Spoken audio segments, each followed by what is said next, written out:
शिवाय नमस्तुभ्यं। हम सबको पता है कि आज है कि बसंत पंचमी का बहुत प्यारा बन सा दिन।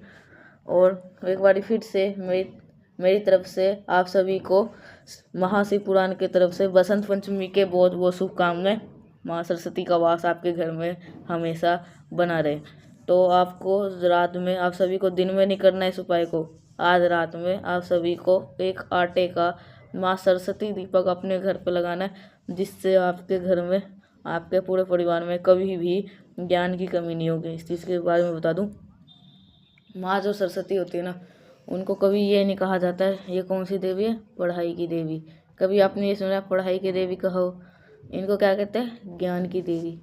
इसका मतलब कि अगर आपको ऐसा लगता है कि हमारे परिवार में सभी का जो दिमाग हो वो सही दिशा में चले, किसका रोल होता है, माँ सरस्वती का। पैसे के लिए रोल किसके लिए होता है, माँ लक्ष्मी का। उसी तरीके से ध्यान की देवी कौन है, माँ सरस्वती। और मेरे को पूरी उम्मीद है कि अगर आप हिंदू धर्म से सनातन धर्म को फॉलो करते हैं तो आपके घरों में माँ सरस्वती की फ़ोटो, मूर्ति, प्रतिमा कुछ भी हो सकती है, होगी। आप बात करते हैं दीपक की। अब इसलिए इतने सारी बातें बता दी है ना। कुछ लोग समझते हैं कि माँ सरस्वती की पूजा सिर्फ बच्चों के पढ़ाई के लिए की जाती है कि उनका दिमाग चले, ऐसा नहीं है। कभी कभी बड़ों का भी दिमाग डिस्टर्ब हो जाता है, उनको भी सुधारने के लिए माँ सरस्वती का हमें पूजा करना चाहिए। तो आप सभी को एक दीपक लेना है। देखो, नियम इस उपाय का ये है कि हम सभी लोग को आटे का दिया लगाना चाहिए अपने घर पे। अगर आप नॉर्मली बना सकते हो आटे का दिया तब तो बहुत अच्छी बात है। अगर नहीं बना सकते हो किसी कारण से, अगर आपको नहीं आता है, तो आप ऐसे मिट्टी का दिया भी ले सकते हो। दीपक आप कोई सा भी लो।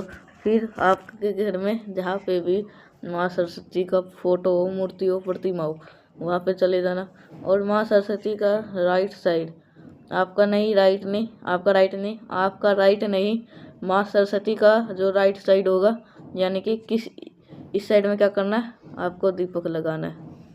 दीपक मैंने आपको बता दिया, आटे का हो, मिट्टी का हो तो मिट्टी का। अब आप सभी लोग को ये भी पता होगा कि ज्ञान की देवी है, तो आप सभी लोग को थोड़ा सा अनाज लेना। क्या लोगे, अनाज, गेहूँ, चावल, बाजरा, मक्का, कुछ भी ले सकते हो। उसको दीपक के नीचे रख दो, जैसे कि मैं रख रहा हूँ वैसे आप भी रख देना। आप इसके अंदर क्या लगाया, मैंने आपको बताया कि जब भी हम किसी भी देवी के आगे दीपक लगाते, कौन सी होती है, लंबी बत्ती। अब माँ सरस्वती के आगे जब हम लंबी बत्ती लगा रहे हैं तो हमारा पर्पस क्या है, जब लंबी बत्ती का मतलब होता है इंक्रीमेंट, बढ़ोतरी। हे माँ सरस्वती, हमारे घर में कभी भी किसी भी प्रकार के कोई भी संकट न आए, हमारे परिवार में ज्ञान की बढ़ोतरी हो, ज्ञान का भंडार हो, हमारे बच्चे से सही दिशा में जाए, हमारे पत्नी सही दिशा में जाए, हमारे पति सही दिशा में जाए। उसी दिन आपको प्रार्थना करनी है। इसके बाद माँ सरस्वती का ऐसे पूजो गुरु जी की कथा में माँ सरस्वती का जो मंत्र है उसकी बात हम नहीं कही गई, लेकिन अगर माँ सरस्वती का कोई दीपक लगा ही रहे हैं, उनको क्यों ना उनका मंत्र बोल दिया जाए, आप भी मानते हो तो आप सभी को ओम ऐं सरस्वते नमः क्या बोलना है, स्क्रीन पे भी आपको लिखा मिलेगा। स्टार्टिंग में मैंने दिखाया था ओम ऐं नमः ऐसे करके, नहीं तो आप जो थंबनेल में आपने देखा होगा वही वाला आप भी ले सकते हो। इस मंत्र का स्मरण करते हुए आपको माँ सरस्वती के आगे दीपक को लगाना है। अगर आप सरसों का फूल मिल जाता है तो माँ सरस्वती को सरसों का फूल जरूर समर्पित करिएगा, ये उनको बहुत ज़्यादा प्रिय होता है। ठीक है, मेरी बात समझ में आई? तो आप सभी लोग को इस दीपक को अपने घर पे जलाओगे। मंत्र यहाँ पे पर लिखा हुआ मिल जाएगा, ओम ऐं सरस्वते नमः। ठीक है, अब यहाँ पे पहला उपाय आपको समझ में आ गया। आगे बढ़ते हुए हम दूसरे उपाय की तरफ। इस दूसरे उपाय का जिक्र जब भी पंचमी तिथि आती है, कई बार ये समझा रखा है कि एक बार फिर से बात करते हैं। देखो, जैसे कि आपको ऐसा लगता हो कि आपके घर में हमेशा नज़र लगती है, हमेशा टोने टूट के लग जाते हो। कोई भी ऐसा इंसान है जो अगर आपके घर में तारीफ भी कर देता है, परिवार की भी, तो घर में बहुत ज़्यादा क्लेश होता है। क्लेश का नाम आया तो तारीफ का नाम आया तो एक छोटी सी बात याद आ गई। मैंने आपसे पहले ही समझा रखा है, अगर आपके घर में लड़ाई होती है, खासकर पति पत्नी में, तो कभी भी अपने फ़ोटो सोशल मीडिया पे प्लेटफॉर्म पे ज़्यादा से शेयर मत करो। जब कोई फंक्शन हो, पार्टी में जाओ, किसी फंक्शन में जाओ, एक तो फ़ोटो लगा दो, डेली डेली फ़ोटो मत लगाओ, क्योंकि ये बहुत खुश है, हमारे प्रति प्यार करते हैं, हमारे पत्नी प्यार करती है। ये समाज के लिए खतरनाक साबित होता है। तो आप सभी लोग को बहुत ज़्यादा नज़र लगती है जिस दिन लगाओगे, ठीक है। तो आप सभी को इस आदत को सुधारना है। अब बात करते हैं सुपाई की। जैसे कि सुपाई के लिए हमें ज़रूरत पड़ेगी 4 लौंग की। ऐसा लिखा हुआ 2 जोड़ा, मतलब हमें कितने लेने, 4, मतलब 4 लौंग। अब हम दोनों को तो लौंग तो ले लिए। अब इस दीपक के अंदर घी नहीं डालना, तो घी का नाम है, जो आप माँ सरस्वती का दीपक लगाए ना, उसके अंदर घी का दिया लगाना है, ठीक है। अब इस दीपक को क्या करना है, आपको कुछ डालना नहीं है तो घी डाल देना है ना, कुछ भी डालना, ऐसा कुछ नहीं डालना। आपको क्या करना है, इस दीपक के अंदर जो मैंने आपको लौंग दिखाया ना, कितने, 4 लौंग, 4 लौंग को रख देना। ये लौंग को रखने के बाद में आपके पास में कपूर रखना चाहिए। अब कितने कपूर होंगे, 2 कपूर। आप इस दीपक को उठाना, अपने घर पे कहीं भी किसी कमरे में इसको उठा करके रख दो और जला दो। जब आप इस दीपक के अंदर जो कपूर को जलाओगे तो आपका फेस साउथ डायरेक्शन में नहीं होना चाहिए, बाकी किसी भी दिशा में हो सकता है। जब आप इस दीपक को जलाओगे क्या होगा, ये जो कपूर के साथ ही साथ लौंग भी जलेगा, और जब लौंग जलता है तो इसके अंदर स्मेल आती है, बहुत प्यारी आती है, स्मेल करिएगा, बहुत अच्छा लगता है। तब आप सभी लोग को इस दीपक को उठा करके जितने भी कमरे हो सभी कमरे में रख देना। रखते रखते जाओगे, धीरे धीरे दीपक बुझ जाएगा, और जो ये 4 लौंग आपने रखे हैं वो जल के पूरी राख हो जाएगी। आपको पूरा का पूरा किसी भी वट पेड़ के नीचे, ज़रूरी नहीं है आज ही के दिन, किसी भी दिन संभाल के रखा रहो, जब भी वट पेड़ के नीचे रख के चले जाना। और जो भी प्रॉब्लम आपके घर में होती होगी, लड़ाई झगड़े जो भी प्रॉब्लम होगी, उनसे आपको छुटकारा ज़रूर मिल जाएगा, ठीक है।